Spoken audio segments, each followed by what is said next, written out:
بسم اللہ الرحمن الرحیم۔ ایویشن کی تاریخ میں 5th generation B-2 speed stealth bomber دنیا کا مہنگا ترین اور انتہائی خطرناک بامبر طیارہ ہے، جسے امریکہ ہمیشہ اپنے آخری مہرے کے طور پر استعمال کرتا ہے۔ یہ جدید ٹیکنالوجی کا وہ شاہکار ہے کہ اس کی پیچیدگی کا اندازہ اس بات سے لگایا جا سکتا ہے کہ یہ ایک عام کمرشل جیٹ جہاز سے 15 گنا زیادہ فیول کنزیوم کرتا ہے۔ ایک عام کمرشل جیٹ ایک گھنٹے میں اوسطاً $10,000 کا فیول پی جاتا ہے، جبکہ B-2 بامبر ایک گھنٹے میں $1.5 کا فیول کنزیوم کرتا ہے۔ اس کا مطلب یہ ہوا کہ ایک عام کمرشل جیٹ کی نسبت B-2 بامبر میں فیول سے حاصل کردہ انرجی 15 گنا زیادہ ہوتی ہے۔ یہ 15 گنا زیادہ انرجی B-2 بامبر میں کن فنکشن میں یوٹیلائز ہو رہی ہوتی ہے، یہی اس جہاز کی سیکریسی ہے جسے ایکسپوز نہیں کیا جاتا ہے۔ ایسے ہی کچھ سیکرٹس تھے جنہیں شیئر کرنے کی وجہ سے اس جہاز کے چیف ڈیزائنر نوشیر گواڈیا کو 32 سال کی سزا سنائی گئی اور وہ اس وقت سلاخوں کے پیچھے زندگی گزار رہا ہے۔ دنیا کے اس مہنگے ترین جہاز کی یونٹ پرائس $2.13 بلین ہے، جو کہ پاکستانی روپیز میں 6 کھرب روپیز سے بھی زیادہ ہے، اور اس کی منتھلی مینٹیننس کاسٹ تقریباً $3.4 ملین ہے۔ امریکہ کی اس طرح کا مہنگا جہاز بنانے کے پیچھے جو بنیادی تحریک تھی، وہ ایک ایسا جہاز بنانا تھا جسے USSR air defence radars detect نہ کر سکیں اور جو ہائی ویلیو ٹارگٹس کو نیست و نابود کر کے سیفلی واپس لوٹ آئے۔ لیکن لیٹ 80s میں USSR ٹوٹ گیا اور کولڈ وار وائنڈ اپ ہونے لگی، تو پھر امریکہ کی اس لیول کا طیارہ بنانے کی ضرورت کافی حد تک کم ہو گئی، اور امریکن لا میکرز نے اس کی ہیوی کاسٹ کی وجہ سے اس کی تعداد 132 طیاروں سے کم کر کے صرف 21 جہاز بنانے تک محدود کر دی۔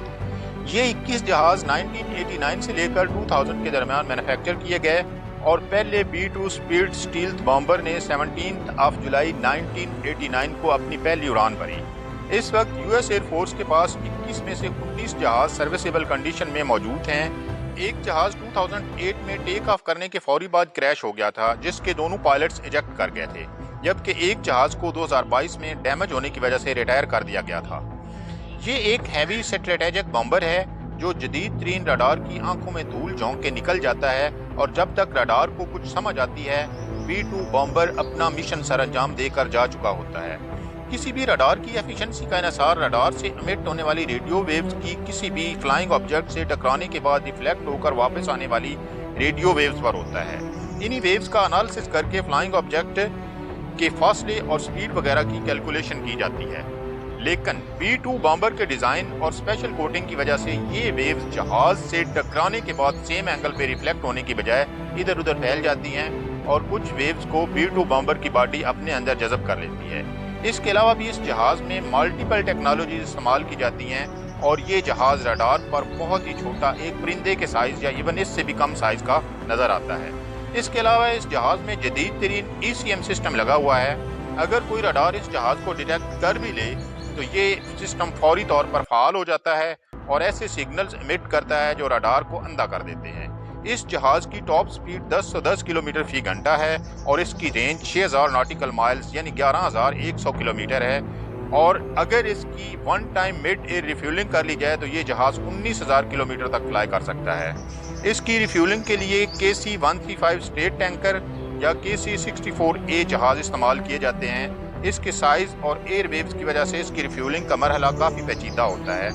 ریفیولنگ کے دوران اس ایئر سپیس میں موجود رڈار کو اس کی لوکیشن واضح ہو جاتی ہے، لہٰذا اس کی ریفیولنگ کے دوران اسے دشمن کے رڈار سے بچانے کے لیے سیف ایئر سپیس کا انتخاب کیا جاتا ہے۔ یہ ایک ملٹی رول جہاز ہے اور ہر قسم کے روایتی اور نیوکلیر ویپنز کیری کرنے کی صلاحیت رکھتا ہے، جن میں فکس ٹارگٹس کو ہٹ کرنے کے لیے GPS گائیڈڈ بم، لانگ رینج میزائل مارک 82 اور مارک 84 اور GPU-57 بنکر بوسٹر بم شامل ہیں۔ B-2 بامبرز نے پہلی دفعہ نیٹو فورسز کے آپریشن میں سربیا پر بمباری کی۔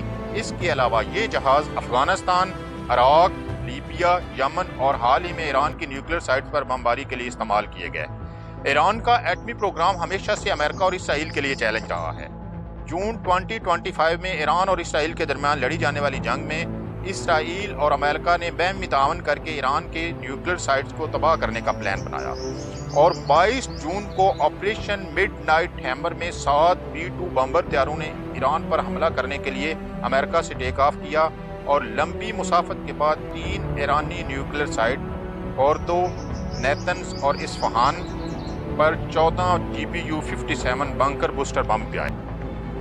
ان تینوں سائٹس کے مین یورینیم انریچمنٹ ہال بہت زیادہ گہرائی میں انڈر گراؤنڈ بنائے گئے ہیں تاکہ ان حساس نوعیت کی سائٹس کو کسی بھی قسم کی بامبنگ سے محفوظ رکھا جا سکے۔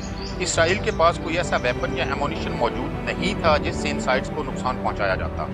GBU-57 بنکر بوسٹر بم کنکریٹ کے اندر 18 میٹر یعنی 60 فیٹ گھس کر پھٹتا ہے، جبکہ زمین کے اندر یہ بم 60 میٹر یعنی 200 فیٹ تک گھسنے کے بعد پھٹتا ہے، اور B-2 بامبر یہ ایسا جہاز ہے جو یہ بم لے کر جا سکتا ہے۔